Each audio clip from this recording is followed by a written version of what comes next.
प्यारे बच्चों, MP board class channel पर आप सभी का हार्दिक स्वागत है। बच्चों, इस वीडियो में हम एमपी बोर्ड के कक्षा 9वीं के गणित के अध्याय 9 समांतर चतुर्भुजों और त्रिभुजों के क्षेत्रफल की प्रश्नावली 9.2 के सभी प्रश्नों को हल करेंगे। तो वीडियो को पूरा एंड तक देखिएगा, जिससे आपको प्रश्नावली 9.2 के सभी प्रश्नों के हल आसान तरीके से समझ में आ जाएंगे। प्रश्न एक, आकृति में एबीसीडी एक समांतर चतुर्भुज है। ठीक है, इस प्रश्न को हम समझ लेते हैं। हमें दिया गया है एबीसीडी एक समांतर चतुर्भुज है, तो हमने एबीसीडी एक समांतर चतुर्भुज बना लिया, जो कि हमें प्रश्न में दिया गया, आकृति में दिया गया है। और दिया गया है ए जो है वो डीसी पर लंब है, तो ए डीसी पर लंब है। और दिया गया है सी एफ जो है वो एडी पर लंब है, सी एफ जो है एडी पर लंब है। ठीक है, और हमें दिया गया है ए बी बराबर 16 सेंटीमीटर, और दिया गया हमें ए बराबर 8 सेंटीमीटर, और हमें दिया गया है सी एफ बराबर 10 सेंटीमीटर। ठीक है, ये हमें प्रश्न में दिया गया है। और हमें ज्ञात करने को कहा गया है एडी, एडी की लंबाई हमें ज्ञात करनी है। ठीक है, ये जो एडी है इसकी लंबाई हमें ज्ञात करनी है, एडी। ठीक है, तो डीसी बराबर ए बी होगा, डीसी और ए बी आपस में बराबर होंगे। क्यों? क्योंकि एबीसीडी एक समांतर चतुर्भुज है, और हमें पता है समांतर चतुर्भुज की सम्मुख भुजाएं बराबर होती हैं। ये हमने अध्याय 8 में पढ़ा था। तो डीसी भी कितना हो गया, ए बी के बराबर है, तो डीसी भी हो गया हमारा 16 सेंटीमीटर। तो अभी हमने निकाला है डीसी बराबर ए बी, तो वो हमने लिख दिया। तो डीसी हो गया हमारा 16 सेंटीमीटर। ठीक है, अब हमने इसी अध्याय में परिचय में पढ़ा था समांतर चतुर्भुज का क्षेत्रफल कितना होता है, आधार गुणा संगत शीर्षलंब। ठीक है, तो एबीसीडी हमारा समांतर चतुर्भुज है, तो एरिया ऑफ एबीसीडी, एबीसीडी का क्षेत्रफल कितना होगा, डीसी आधार गुणा संगत शीर्षलंब ए, डीसी गुणा ए होगा। इसे हम मान लेते हैं समीकरण 2। और एबीसीडी का क्षेत्रफल दूसरे तरीके से हम निकालें, दूसरा आधार मान के निकालें, तो हमने एडी को आधार माना, तो एडी गुणा संगत शीर्षलंब क्या एडी पर सी एफ। ठीक है, तो एडी गुणा सी एफ होगा। इसे हम मान लेते हैं समीकरण 3। अब आप देखिए समीकरण 2 भी क्या है, एबीसीडी का क्षेत्रफल है, एरिया ऑफ एबीसीडी, और समीकरण 3 भी एबीसीडी का क्षेत्रफल है। तो बाई तरफ दोनों बराबर हैं, तो दाई तरफ वाले भी दोनों बराबर हो जाएंगे, तो हम लिख देंगे समीकरण 2 बराबर समीकरण 3। तो ये हो जाएगा मेरा एडी गुणा सी एफ, समीकरण 3 वाला लिख दिया हमने, बराबर डीसी गुणा ए। ठीक है, समीकरण 2 वाला लिख दिया। अब एडी को तो हम बाई तरफ, क्योंकि एडी हमें ज्ञात करना है, एडी को तो हम बाई तरफ ही रखते हैं, सीएफ को दाई तरफ ले जाएंगे, तो सीएफ को दाई तरफ ले जाएंगे तो सीएफ हमारा नीचे पहुंच जाएगा, तो ये हो जाएगा डीसी गुणा ए बटे सीएफ। अब हम इन सब के मान रख देंगे। ठीक है, तो डीसी की जगह हम क्या रख देंगे, 16। ठीक है, क्योंकि डीसी बराबर ए बी बराबर 16 सेंटीमीटर। ए हमें कितना दे रखा है, ए हमें दे रखा है प्रश्न में 8 सेंटीमीटर, तो हमने रख दिया 8। और सी एफ कितना दे रखा है, सी एफ दे रखा है 10, तो सी एफ रख दिया 10। ठीक है, अब 16 गुणा 8 हम देखेंगे तो हमें मिलेगा 128, तो ये मेरा हो जाएगा 128 बटा 10। ठीक है, तो 10 से भाग देंगे 128 में, तो मेरा बचेगा 12.8। तो एडी बराबर कितना आ जाएगा, 12.8 सेंटीमीटर। यही हमारा इस प्रश्न का उत्तर होगा दोस्तों। प्रश्न 2, यदि ई एफ जी एच क्रमशः समांतर चतुर्भुज एबीसीडी की भुजाओं के मध्य बिंदु हैं, तो दर्शाइए area of E F G H बराबर आधा एरिया ऑफ एबीसीडी। ठीक है, तो इस प्रश्न को हम समझ लेते हैं, फिर इसको हल करेंगे। हमें दिया गया है एबीसीडी एक समांतर चतुर्भुज है, तो हमने एबीसीडी एक समांतर चतुर्भुज बना लिया।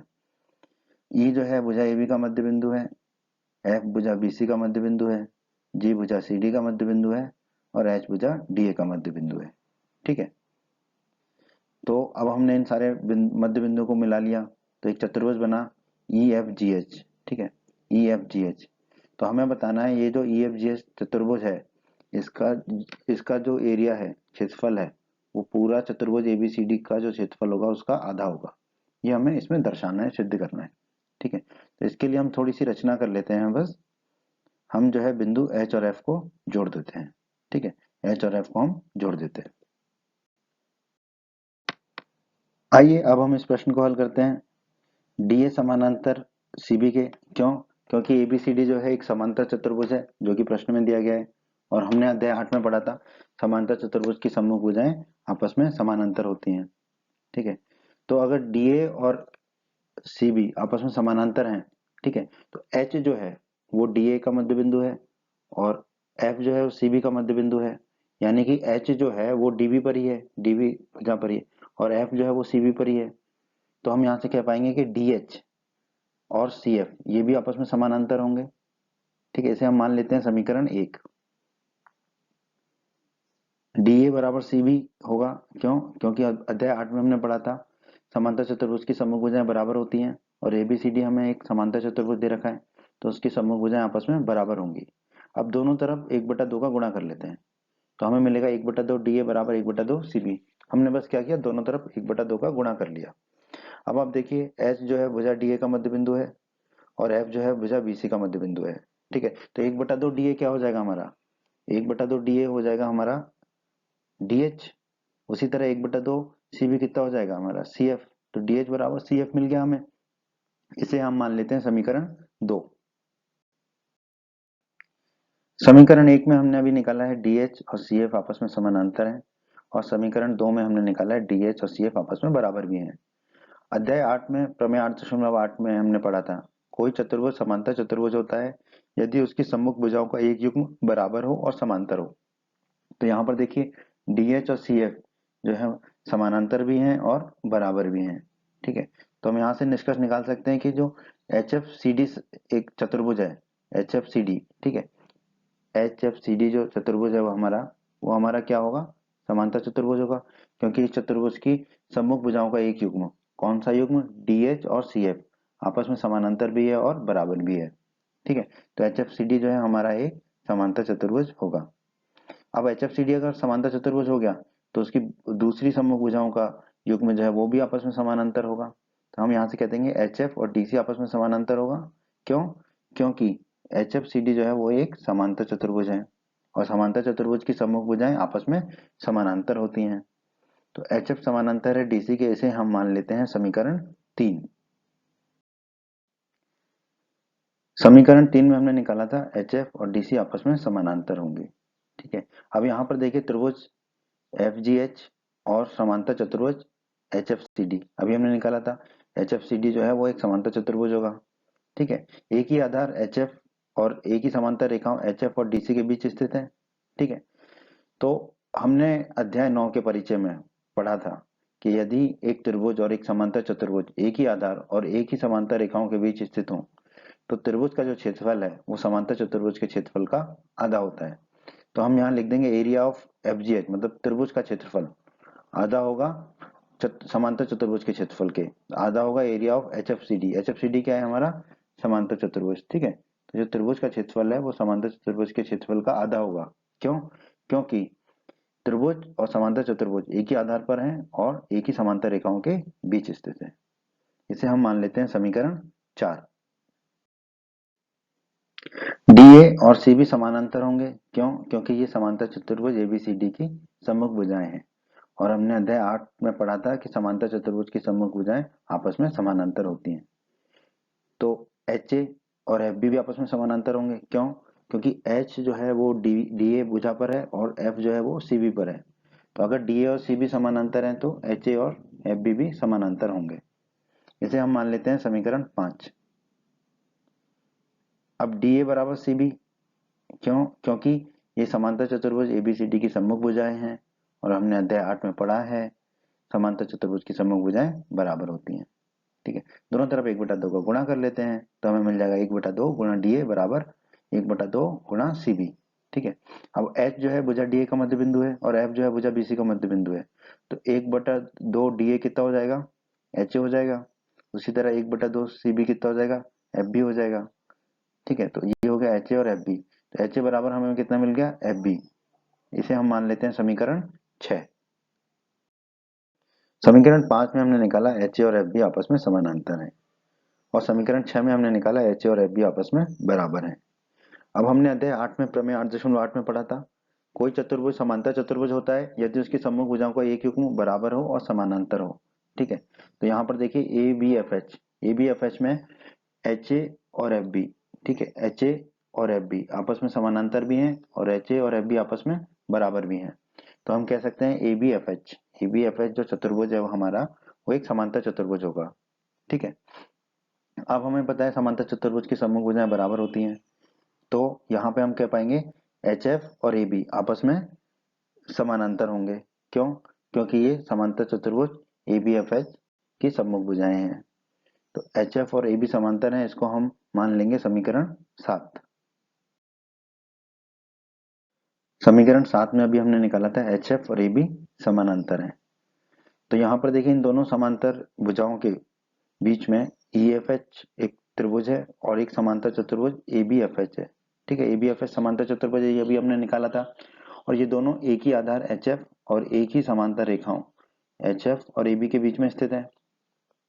तो हमने अध्याय 9 के परिचय में ही पढ़ा था, यदि एक त्रिभुज और एक समांतर चतुर्भुज, एक त्रिभुज और एक समांतर चतुर्भुज अगर एक ही आधार और एक ही समांतर रेखाओं के बीच स्थित हो तो त्रिभुज का क्षेत्रफल समांतर चतुर्भुज के क्षेत्रफल का आधा होता है।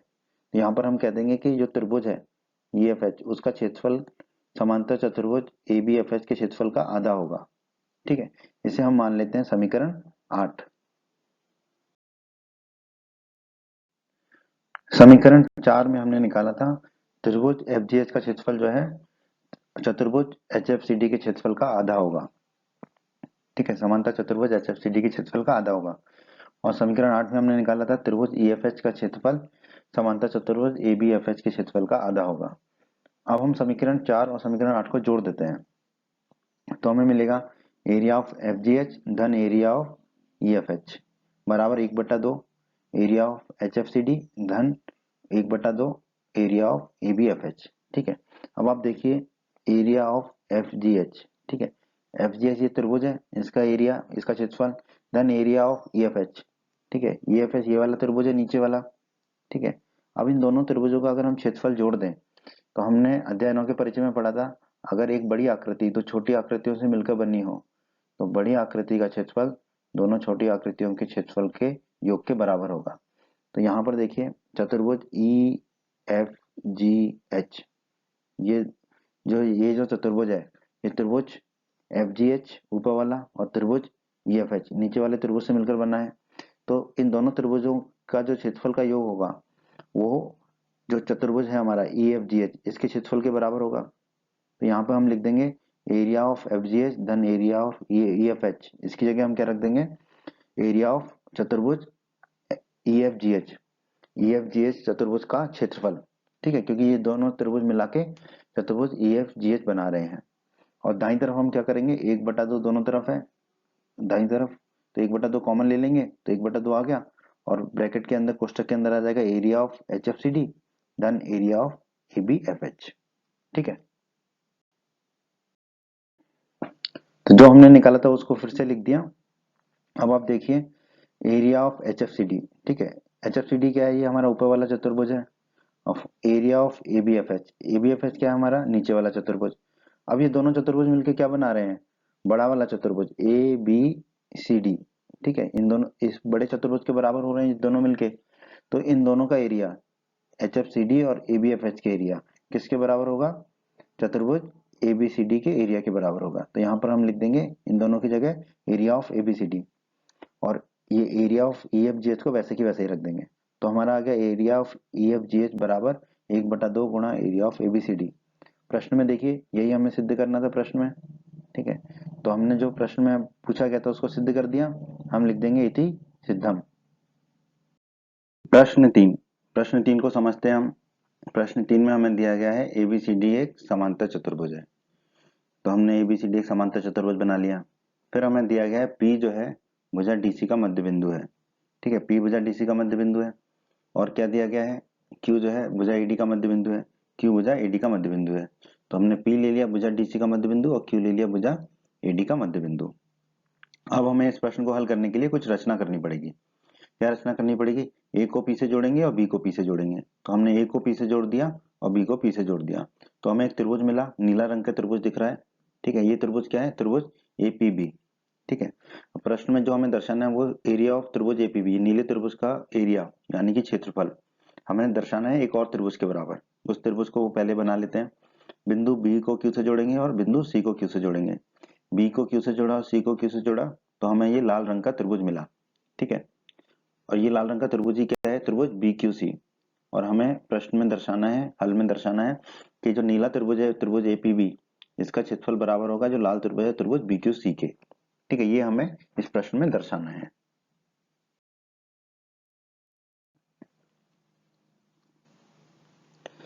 आइए अब हम इसको हल करते हैं।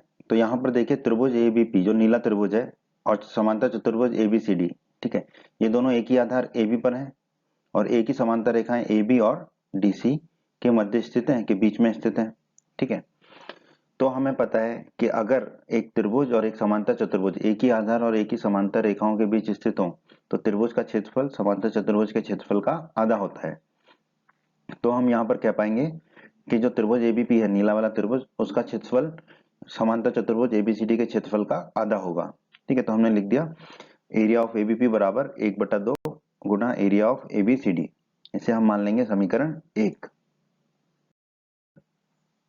अब यहाँ पर आप देखिए त्रिभुज बीक्यूसी जो लाल वाला त्रिभुज है और समांतर चतुर्भुज एबीसीडी, एक ही आधार, यहाँ पर आधार क्या है बीसी, एक ही आधार बीसी और एक ही समांतर रेखाओं बीसी और एडी के बीच स्थित है। क्योंकि हमें पता है समांतर चतुर्भुज की सम्मुख भुजाएं समानांतर होती हैं, तो बीसी और एडी जो है वो समांतर भुजाएं होंगी। तो त्रिभुज बीक्यूसी लाल वाला त्रिभुज और समांतर चतुर्भुज एबीसीडी एक ही आधार बीसी और एक ही समांतर रेखाओं बीसी और एडी के मध्य स्थित है। ठीक है, बीच में स्थित है। तो हमें पता है कि अगर एक त्रिभुज और एक समांतर चतुर्भुज एक ही आधार और एक ही समांतर रेखाओं के बीच स्थित हो तो त्रिभुज का क्षेत्रफल जो है वो समांतर चतुर्भुज के क्षेत्रफल का आधा होता है। तो यहाँ पर हमारा क्या हो जाएगा, त्रिभुज बीक्यूसी का क्षेत्रफल हो जाएगा 1/2 गुना समांतर चतुर्भुज एबीसीडी का क्षेत्रफल। इसे हम मान लेंगे समीकरण 2। तो हमने समीकरण 1 में निकाला त्रिभुज एबीपी का क्षेत्रफल जो है त्रिभुज समांतर चतुर्भुज एबीसीडी के क्षेत्रफल का आधा है। उसी प्रकार हमने समीकरण 2 में निकाला था कि त्रिभुज बीक्यूसी का क्षेत्रफल समांतर चतुर्भुज एबीसीडी के क्षेत्रफल का आधा है। ठीक है, अब आप देखिए दोनों तरफ जो है एबीसीडी का आधा है दाईं तरफ समीकरण 1 और 2 में, तो समीकरण 1 बराबर समीकरण 2 हो जाएगा। तो इनके दोनों की बाईं तरफ आपस में बराबर हो जाएगी। तो हम क्या पाएंगे कि त्रिभुज एबीपी का क्षेत्रफल बराबर होगा त्रिभुज बीक्यूसी के क्षेत्रफल के, और यही हमें प्रश्न में दर्शाना था, तो हमने दर्शा दिया। ठीक है, तो यही हमारे इस प्रश्न का उत्तर होगा। प्रश्न 4, इस प्रश्न के दो भाग हैं, दोनों भागों को हम हल करेंगे। पहले हम समझ लेते हैं कि प्रश्न में हमें क्या दिया गया है। प्रश्न में हमें दिया गया है कि समांतर चतुर्भुज है एबीसीडी, तो हमने एबीसीडी समांतर चतुर्भुज बना लिया और उसके अभ्यंतर, अभ्यंतर मतलब अंदर कोई बिंदु स्थित है जिसका नाम क्या है पी। ठीक है, तो पी एक बिंदु ले लिया एबीसीडी के अंदर, ए को पी से मिला दिया, बी को पी से मिला दिया, सी को पी से मिला दिया और डी को पी से मिला दिया। ये आकृति हमें प्रश्न में दी गई है। अब इस प्रश्न को हल करने के लिए हमें कुछ रचना करनी पड़ेगी। क्या, P से होकर AB के समानांतर एक रेखा खींचेंगे जिसे हम EF कहेंगे। P से होकर हमने AB के समानांतर एक रेखा खींची जो कि EF है, यानी कि जो AD को E पर काट रही है और BC को F पर काट रही है। ठीक है, तो AB और EF समानांतर होंगे। ठीक है, ये रचना है हमारी। और हमें पता है कि समांतर चतुर्भुज में सम्मुख भुजाएं समानांतर होती हैं, तो AF और DC आपस में समानांतर होंगे। तो हम कह पाएंगे कि DC और EF भी आपस में समानांतर होंगी, मतलब ये तीनों रेखाएं जो है वो आपस में समानांतर होंगी। ठीक है, तो AB EF के समानांतर है और DC भी EF के समानांतर होगा। ये हमने रचना से निकाला है।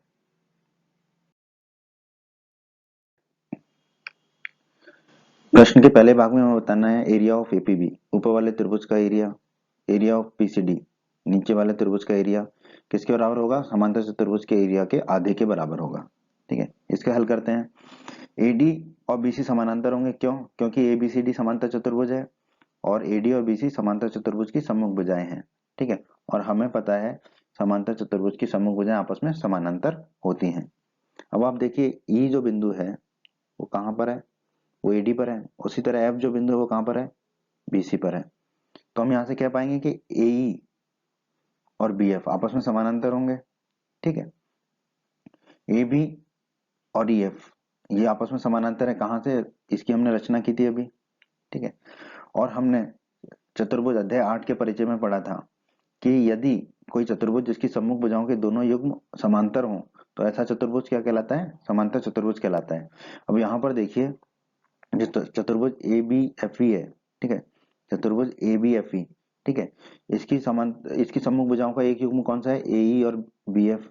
ठीक है, ए ई और बी एफ ये समानांतर है, और रचना से ए बी और ई एफ ये समानांतर है।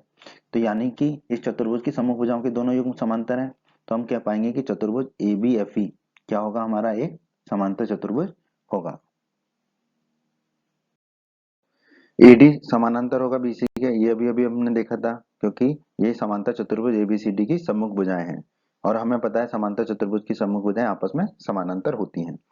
फिर से देखिए, जो ई बिंदु है वो एडी पर स्थित है, और एफ बिंदु जो है वो बीसी पर स्थित है। ठीक है, तो हम कह पाएंगे कि ईडी और एफ सी ये आपस में समानांतर होंगे। क्यों? क्योंकि एडी और बीसी आपस में समानांतर है। ठीक है, तो ईडी ईडी जो है वो एडी का ही भाग है, और एफ सी जो है वो बीसी का ही भाग है। ठीक है, और डीसी और ईएफ आपस में समानांतर है, ये हमने रचना से, क्योंकि हमने रचना की थी ईएफ एक समानांतर रेखा खींची थी एबी और डीसी के। ठीक है, अब हमने चतुर्भुज अध्याय 8 के परिचय में पढ़ा था कि यदि कोई चतुर्भुज जिसकी सम्मुख भुजाओं के दोनों युग्म समांतर हो, ऐसा चतुर्भुज क्या कहलाता है? समांतर चतुर्भुज कहलाता है। अब यहाँ पर देखिए, चतुर्भुज जो है हमारा सी डी ई एफ चतुर्भुज जो है हमारा, ये हरा वाला चतुर्भुज, इसमें ईडी और एफसी ईडी और एफसी समानांतर है, और डीसी और ईएफ समानांतर है। ठीक है, यानी कि सम्मुख भुजाओं के दोनों युग्म आपस में समानांतर हैं, तो हम कह पाएंगे कि जो चतुर्भुज सी डी ई एफ है, हरा वाला जो चतुर्भुज है, ये क्या होगा, हमारा समांतर चतुर्भुज होगा। ठीक है, अभी हमने निकाला था ए बी एफ ई जो है हमारा एक समांतर चतुर्भुज है। ठीक है, अब आप देखिए त्रिभुज एबीपी। ठीक है, त्रिभुज एबीपी ये जो लाल वाला त्रिभुज है, और समांतर चतुर्भुज एबीएफई जो भी हमने निकाला था पीला वाला चतुर्भुज, समांतर चतुर्भुज, एक ही आधार एबी। ठीक है, आधार ऊपर की तरफ है एबी, और एक ही समांतर रेखा एबी और ईएफ के बीच स्थित है। तो हमने अध्याय 9 के परिचय में पढ़ा था कि यदि एक त्रिभुज और एक समांतर चतुर्भुज एक ही आधार और एक ही समांतर रेखाओं के बीच स्थित हो, तो त्रिभुज का क्षेत्रफल समांतर चतुर्भुज के क्षेत्रफल का आधा होता है। यहाँ से हम कह पाएंगे कि त्रिभुज एबीपी का क्षेत्रफल जो है समांतर चतुर्भुज एबीएफई के क्षेत्रफल का क्या होगा, आधा होगा। ठीक है, इसे हम मान लेते हैं समीकरण 1, और हमने निकाला था सी डी एफ एक समांतर चतुर्भुज है, ये हरा वाला। ठीक है, और यहाँ पर देखिए त्रिभुज पीसीडी, ये जो लाल त्रिभुज है पीसीडी, और समांतर चतुर्भुज सी डी ई एफ। ठीक है, एक ही आधार डीसी डीसी आधार पर है, और एक ही समांतर रेखाएं डीसी और ईएफ के मध्य स्थित है, बीच में स्थित है। तो हमने अध्याय 9 के परिचय में पढ़ा था, यदि एक त्रिभुज और एक समांतर चतुर्भुज एक ही आधार और एक ही समांतर रेखाओं के बीच स्थित हो, तो त्रिभुज का क्षेत्रफल समांतर चतुर्भुज के क्षेत्रफल का आधा होता है। तो यहाँ पे हम कह देंगे कि त्रिभुज पीसीडी का क्षेत्रफल समांतर चतुर्भुज सीडीईएफ के क्षेत्रफल का आधा होगा। ठीक है, तो हमने लिख दिया एरिया ऑफ पीसीडी होगा, जो होगा वो आधा होगा एरिया ऑफ सीडीईएफ के। इसे हम मान लेंगे समीकरण 2। समीकरण 1 में हमने निकाला था एबीपी का जो क्षेत्रफल है वो एबीएफई के क्षेत्रफल का आधा होगा। समीकरण 2 में हमने निकाला था एरिया ऑफ पीसीडी बराबर पीसीडी का जो क्षेत्रफल है वो सीडीईएफ के क्षेत्रफल का आधा होगा। ठीक है, अब हम समीकरण 1 और समीकरण 2 को जोड़ देंगे, मतलब कि बाईं तरफ वाले को बाईं तरफ वाले से जोड़ देंगे, और दाईं तरफ वाले को दाईं तरफ वाले से जोड़ देंगे। तो क्या हो जाएगा हमारा, त्रिभुज एबीपी, एरिया ऑफ त्रिभुज एबीपी धन एरिया ऑफ त्रिभुज पीसीडी बराबर 1/2 एरिया ऑफ चतुर्भुज एबीएफई धन एरिया 1/2 एरिया ऑफ चतुर्भुज सीडीईएफ। ठीक है, अब कुछ नहीं, दाईं तरफ जो दोनों में 1/2 है, तो 1/2 को हम कॉमन ले लेंगे बाहर, तो ब्रैकेट के अंदर क्या आ जाएगा, एरिया ऑफ एबीएफई वही, और एरिया ऑफ सीडीईएफ। ठीक है, बस हमने क्या किया, 1/2 को बाहर कॉमन ले लिया, बाईं तरफ वही रहा, त्रिभुज एबीपी और त्रिभुज पीसीडी के क्षेत्रफल। ठीक है, बस हमने दाईं तरफ 1/2 को कॉमन लिया। तो अभी हमने निकाला था ये त्रिभुज एबीपी और त्रिभुज पीसीडी का क्षेत्रफल किसके बराबर होगा, 1/2 चतुर्भुज एबीएफई। ठीक है, चतुर्भुज एबीएफई का क्षेत्रफल धन चतुर्भुज सीडीईएफ का क्षेत्रफल। अब आप देखिए, चतुर्भुज एबीएफई पीला वाला और चतुर्भुज जो है सीडीईएफ हरा वाला, इन दोनों का क्षेत्रफल मिला के किसके क्षेत्रफल के बराबर हो रहा है, समांतर चतुर्भुज एबीसीडी के क्षेत्रफल के बराबर। ठीक है, तो यहाँ पर हम इस पूरे की जगह एरिया ऑफ एबीएफई धन एरिया ऑफ सीडीईएफ की जगह क्या रख देंगे, एरिया ऑफ एबीसीडी। ठीक है, यही हमें इस प्रश्न में दर्शाना था। आप देखिए, एरिया ऑफ एबीपी धन एरिया ऑफ पीसीडी बराबर 1/2 गुणा एरिया ऑफ एबीसीडी, यही यही हमें प्रश्न के पहले भाग में दर्शाना था। ठीक है, इसे हम समीकरण 3 मान लेते हैं और यही हमारे इस प्रश्न के पहले भाग का उत्तर भी है। समीकरण 3 को हमने फिर से लिख लिया, जिसका उपयोग हम अभी करेंगे। अब आप देखिए, त्रिभुज एपीडी का क्षेत्रफल धन त्रिभुज पीबीसी का क्षेत्रफल धन त्रिभुज एबीपी का क्षेत्रफल धन त्रिभुज पीसीडी का क्षेत्रफल, ये चारों त्रिभुजों का क्षेत्रफल मिलकर किसके क्षेत्रफल के बराबर हो रहा है? समांतर चतुर्भुज एबीसीडी के क्षेत्रफल के बराबर। ठीक है, तो हमने लिख दिया। अब आप देखिए, त्रिभुज एबीपी का क्षेत्रफल धन त्रिभुज पीसीडी का क्षेत्रफल, समीकरण 3 में देखिए, त्रिभुज एबीपी का क्षेत्रफल धन त्रिभुज पीसीडी का क्षेत्रफल, ये किसके बराबर है? 1/2 गुना एबीसीडी के क्षेत्रफल के बराबर।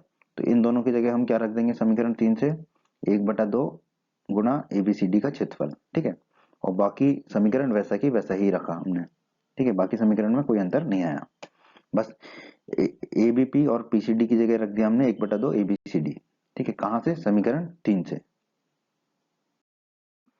ये हमने लिख लिया था 1/2 एरिया ऑफ एबीसीडी। ठीक है, अब इसको हम कहां ले जाएंगे? दाईं तरफ। दाईं तरफ ले जाएंगे तो ये क्या हो जाएगा? ऋण का, माइनस का। ठीक है, तो एरिया ऑफ एपीडी धन एरिया ऑफ पीबीसी बराबर हो गया एरिया ऑफ एबीसीडी ऋण का एरिया 1/2 गुना एरिया ऑफ एबीसीडी।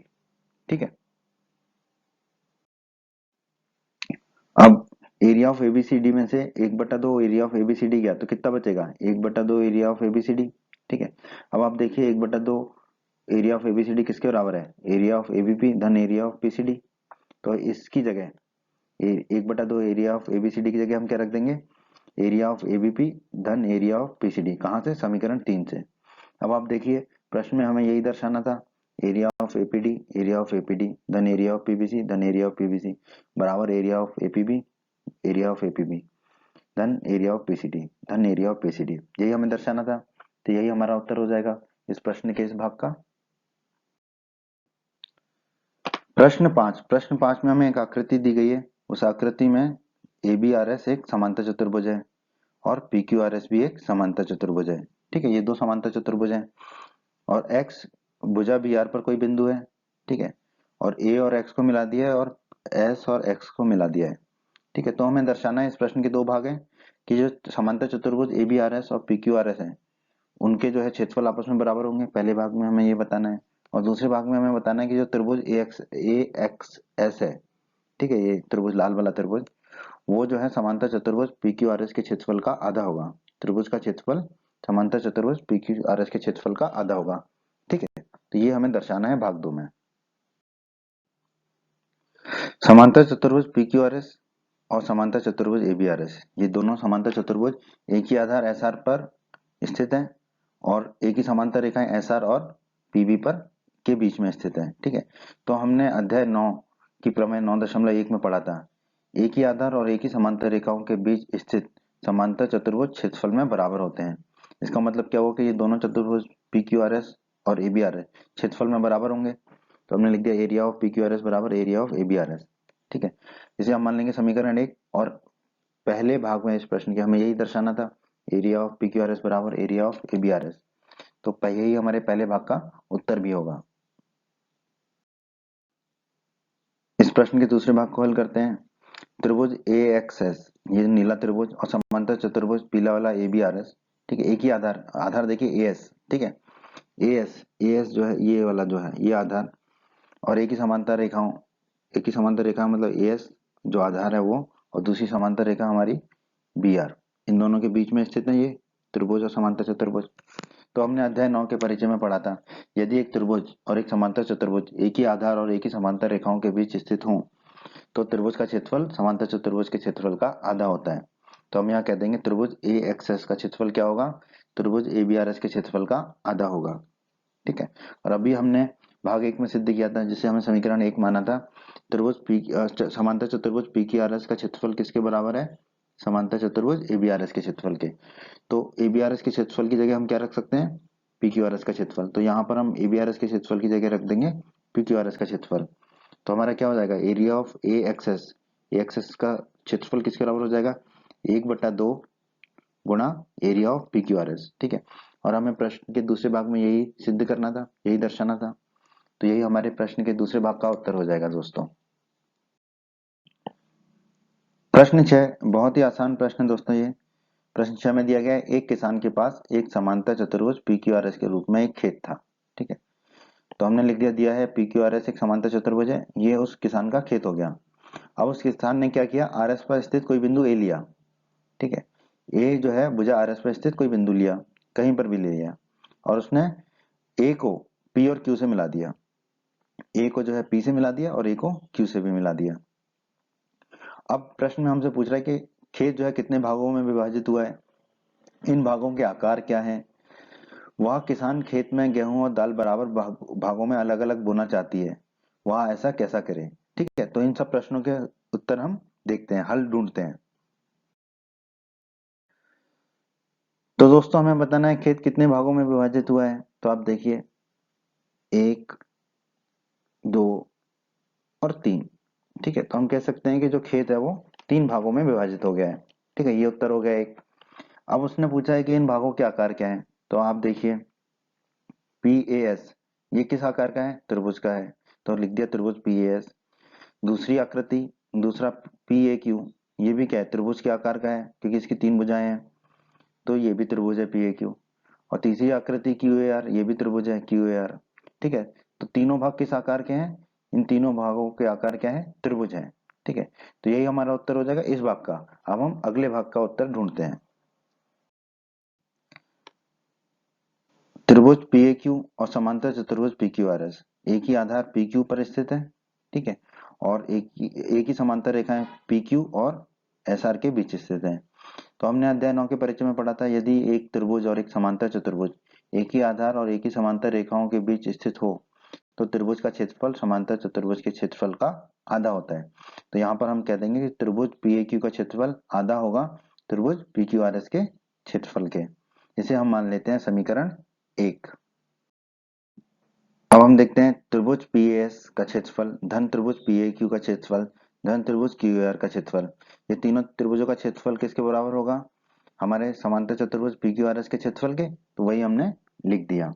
ठीक है, अब समीकरण 1 में हमने निकाला था त्रिभुज PAQ का क्षेत्रफल किसके बराबर था, समांतर चतुर्भुज PQRS के क्षेत्रफल के आधे के बराबर। तो यही हम यहाँ रख देंगे, त्रिभुज PAQ के क्षेत्रफल की जगह रख देंगे हम 1/2 गुणा एरिया ऑफ PQRS। ठीक है, तो बस PAQ की जगह हमने रख दिया, यहाँ पर PAQ की जगह हमने रख दिया 1/2 एरिया ऑफ PQRS। ठीक है, और बाकी चीजें वैसे ही रहनी थी रखी। अब जो एरिया 1/2 एरिया ऑफ PQRS है उसको हम दाईं तरफ ले जाएंगे तो वो ऋण का हो जाएगा। ठीक है, अब आप देखेंगे कि एरिया ऑफ PQRS में से आधा PQRS जा रहा है, आधा एरिया ऑफ PQ, तो आधा एरिया ऑफ PQRS बचेगा। तो पूरे PQRS में से आधा PQRS गया तो बचा हमारा आधा क्षेत्रफल PQRS के। तो हमें मिल गया PAS का क्षेत्रफल धन QAR का क्षेत्रफल, ये किसके बराबर हो गया, आधा PQRS के क्षेत्रफल के। और समीकरण 1 में हमने निकाला था PAQ का क्षेत्रफल कितना, आधा PQRS के क्षेत्रफल के। ठीक है, तो अब ये देखिए ये दोनों चीजें आधे PQRS के क्षेत्रफल के हैं, तो ये दोनों आपस में बराबर होंगी। तो हम लिख देंगे त्रिभुज PAS का क्षेत्रफल धन त्रिभुज QAR का क्षेत्रफल बराबर कितना हो जाएगा, त्रिभुज PAQ का क्षेत्रफल। यानी कि ये दो नीले भाग हैं PAS और QAR, इनका दोनों का क्षेत्रफल मिला के किसके क्षेत्रफल के बराबर होगा, PAQ के क्षेत्रफल के बराबर होगा। ठीक है, तो अभी हमने निकाला जो त्रिभुज नीला वाला त्रिभुज है दोनों, इन दोनों का क्षेत्रफल मिला के पीले वाले त्रिभुज के क्षेत्रफल के बराबर हो रहा है। ठीक है, तो हम इससे क्या निष्कर्ष निकाल सकते हैं, वो जो किसान है उसको गेहूं और दालें बराबर बराबर बोनी है। ठीक है, तो या तो वो गेहूं नीले वाले दोनों त्रिभुजों में बो दे और दाल जो है पीले वाले त्रिभुज में बो दे, या फिर वो दाल दोनों नीले वाले त्रिभुजों में बो दे और गेहूं जो है पीले वाले त्रिभुज में बो दे।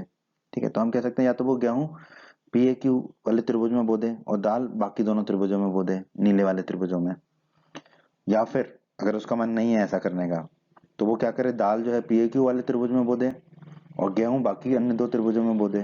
ठीक है तो ऐसा ही उसे करना होगा अगर उसे बराबर बराबर दालें और गेहूं को बोना है तो। ठीक है, यही हमारे प्रश्न के इस भाग का उत्तर होगा दोस्तों। उम्मीद करते हैं बच्चों आपको एमपी बोर्ड क्लास का ये वीडियो पसंद आया होगा। बच्चों अगर आप हमारे चैनल पर नए हैं और आपने अभी तक चैनल को सब्सक्राइब नहीं किया है तो आप सब्सक्राइब बटन को दबाकर जल्दी से चैनल को सब्सक्राइब कर लीजिए और बेल आइकन को भी दबा दीजिए। बेल आइकन को दबाने से क्या होगा, हमारे चैनल पर जब भी कोई नया वीडियो आएगा तो उसका नोटिफिकेशन सबसे पहले आपको मिलेगा और यूट्यूब सर्च में भी आपको हमारे वीडियोज ऊपर नजर आएंगे। और आप हमारे वीडियोज को अपने सभी दोस्तों के साथ फेसबुक और व्हाट्सएप पर अवश्य शेयर कीजिए जिससे आपके दोस्तों का भी लाभ हो सके। वीडियो पसंद आया है तो वीडियो को लाइक जरूर कर दीजिएगा और इस अध्याय की बाकी अन्य वीडियोस देखने के लिए आप आई बटन पर क्लिक करें। आई बटन पर क्लिक करने से आपको इस अध्याय के बाकी सभी वीडियोस के लिंक प्राप्त हो जाएंगे। धन्यवाद बच्चों।